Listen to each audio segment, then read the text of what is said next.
Hi everyone, my name is Carla Madrano, and this is my Understanding My Community presentation for Sewell Elementary, which is in USD 443, Dodge City, Kansas.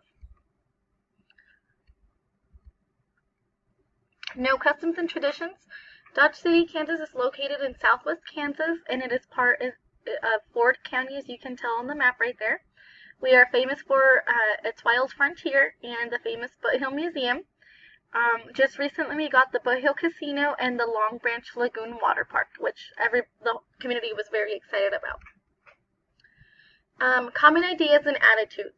School is important to our community and they highly support its needs, especially when it comes to funding. Recently the community had to vote for some funds, and over 2/3 of the community voted for it, so that was awesome to have.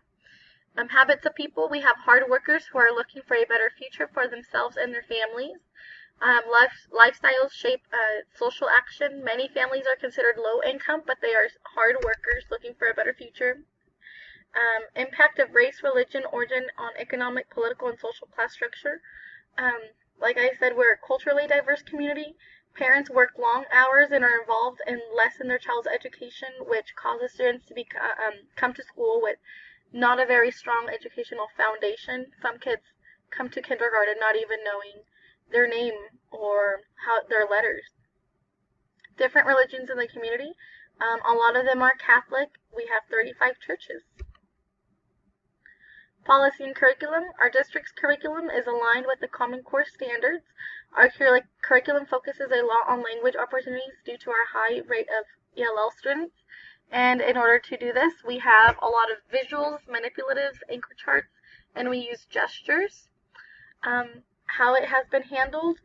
The biggest change that we had was the math curriculum. They just adopted the Engage New York about 4 years ago, and it was a struggle for some teachers, but overall I think we have all become very used to it by now. Population in Dodge City is 27,453. The educational level is not very high, as you can tell on the first top chart. 32% of our residents have no degree, and some college is 28%, and about 16% higher than that. Language use, it's mostly Spanish and English. 66% of residents speak Spanish at home, and 48% speak only English at home. And the age population, you can read down there at the bottom of the chart. Sex population is 52% male and 40% female. Occupations, 19.8% of the population is below poverty line, and a lot of our population works at the meat packing plants, either National or Cargill. The income is not very much, as you can tell on that chart as well. Under 50,000 is 53%, so not very much at all. Race, creed, and nationality, we have 35% white, 59% Hispanic, 3% black, 2% Asian. Social tension, conflict, and diversity issues were seen when the population started to change, but that has started to fade away. You don't see that anymore. And here are some statistics of my school. As you can tell in the first chart, 78.52% of the population of our students are Hispanic, and white is 17.26%. The middle chart, economically disadvantaged, is 80.82% of our students, and ELL students is 57.68%. And our district's enrollment is 7,054 students as of this year. Types of communication. We use a lot of, we have a school channel and we use Facebook a lot. The district has its own Facebook account, and so do a lot of the individual schools. The district also has Twitter, and this seems to be very helpful and effective for parents because it's easy for them to be able to just keep up to date with what is going on in the district. We also have radio stations. We have 2 AM and 7 FM radio stations. TV channels, we have 4 channels that are broadcasted from the area. And newspapers, we have the Dodge City Daily Globe, the Dodger, which is from the high school, the High Plains Journal, which is a weekly journal, and La Estrella, which is a newspaper in Spanish. Foreign language impact on communication. A majority of our population does speak Spanish. So they did add the Spanish newspaper de Estrella a while back ago. There are many radio stations as well as news channels. And our schools, and I believe this is the whole district, whenever they send any type of note home, it must be translated into Spanish for parents since our population is so high. And where do people in the community get most of their news information? I would have to say social media is a big one, especially Facebook. Lots of parents add us on Facebook, TV, and newspapers. Our community groups. We have the American community groups organized around special interests. We have the YMCA, which is has different sports and activities for kids and their parents. We have the Boys and Girl Scouts, the 4-H. We have different dance teams and gymnastics, and we even have a karate team and much more. Varying influence policy curriculum and textbooks. We have a high need of ELL resources due to our population. The district has adopted language-enriched curriculums aligned with the Common Core standards, as I had mentioned previously. Since we are a Title I district, so we have math and literacy committees who help organize our curriculums to better fit the needs of our language kids. And informal and formal groups, we have the chamber committees, and you can click on that site right there to learn more about them.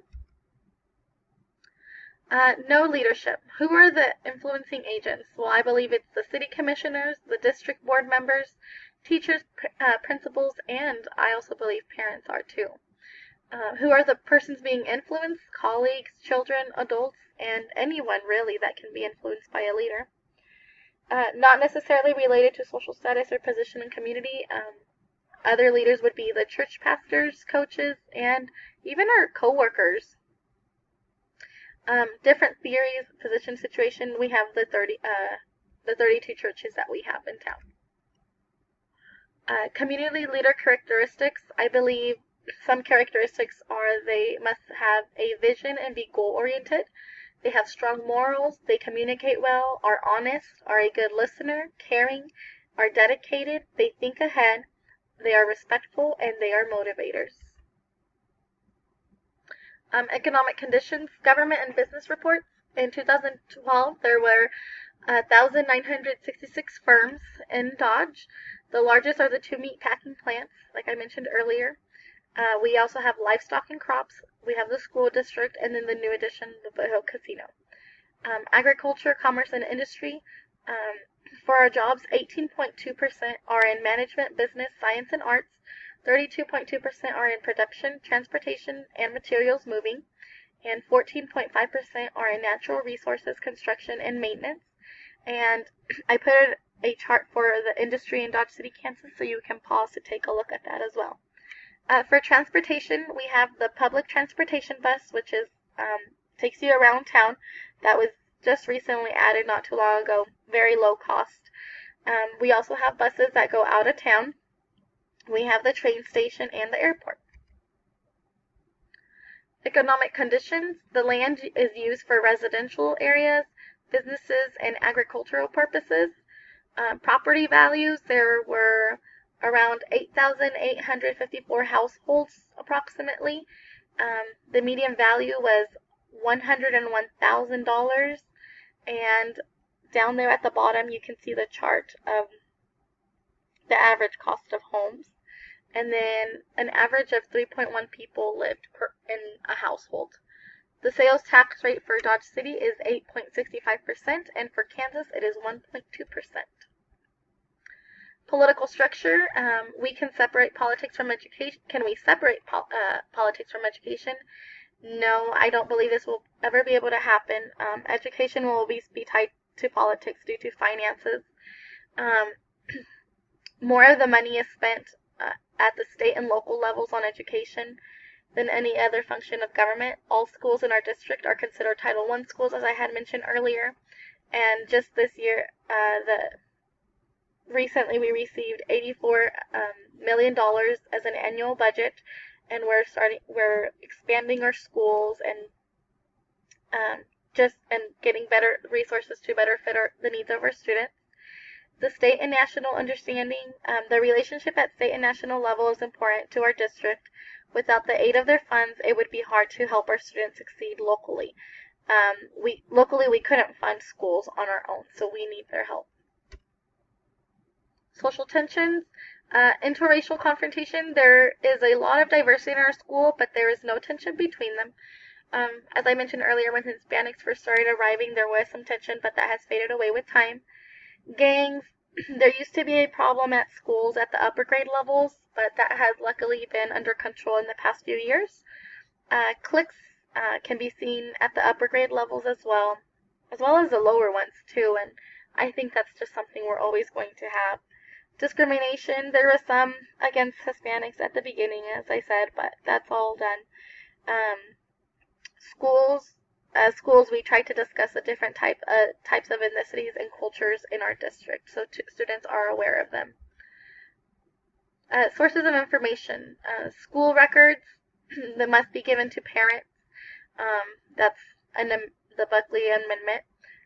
Questionnaire to people. The district will have surveys and forms for parents to do online, and we use the Google Docs, Shobi, Socrative, or a different type of app. We have the city directory, and we also have one personally for our district. We do have also the telephone book. The Census Bureau is available to see online, and for minutes of the school board meeting, those can also be seen at our district website. Power structures, interrelationship among individuals with vested interests who have the ability and authority to control others. Managing and monitoring systems start at the top of the branch, which is at the federal and state level, and then comes down to the district level, which includes the superintendent and the board members. It then goes down to the administrators and the teachers. In order to be strong educational leaders, I believe that we need to be knowledgeable of the systems and laws related to education, and this can even be seen in the district schools and even in our own classrooms. Multicultural issues. In a school setting, we must know our students' backgrounds in order to meet their needs, not only academically but also socially. And to weave these cultures, we can incorporate holidays that they celebrate into our curriculum. We can display posters and have books that represent their cultures, have translators available for parents, and adjust curriculum resources to meet the students' needs, as we have done as well, to meet their language needs. Measuring public opinion tells how people think and feel about the school system. Our district does surveys every year to ask parents to evaluate the district, school, and the teacher, and this district and schools will then review the surveys and discuss areas in which we need to improve and any changes that have to be made. Public opinion surveys, they can provide valuable insight. My school only gives surveys to parents, and as an administrator, I think it would be beneficial to give surveys in regards to our district to businesses and residents in our community as well. And methods in which we could get this information, we could do a personal or telephone interview. We can give them a questionnaire, either personally, mail them, or email it to them. We can do it during grade level meetings, parent nights, or PTO meetings. And that's just some information about our city and our district. So if you would like to learn more about our city or our district, feel free to visit our website. Thank you.